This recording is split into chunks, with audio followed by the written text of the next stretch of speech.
Okay, so for this lesson, we're going over the sentence types. You already know the simple sentence, but we're going to talk about the compound sentence, the complex sentence, and the compound complex sentence. The simple sentence, you know it. It's just an independent clause. There's no dependent clause. And we have two examples. Tim makes coffee and Tim sits. Now you can go back and refresh your memory on the simple sentence in the previous video. I think it's the second video we did.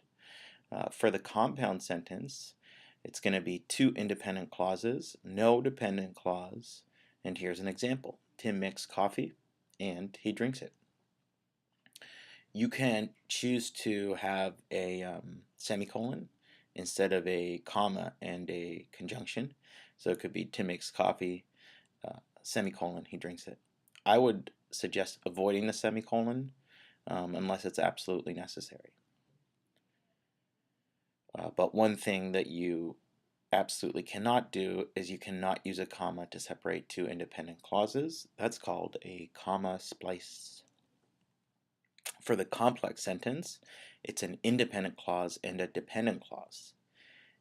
You can have more than one dependent clause if you want.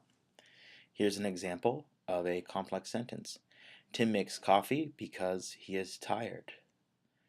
Here's another one with two dependent clauses. Tim, who almost never sleeps, makes coffee because he is tired. Here's an example of compound complex. It's two independent clauses and a dependent clause. Tim makes coffee because he is tired, and he drinks it wishing that he could just go to sleep.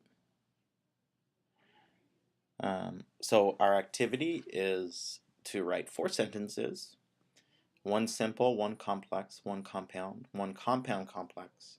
Your prompt is, how has the internet changed your memory? And I want you to share it with a partner and check each other's sentences.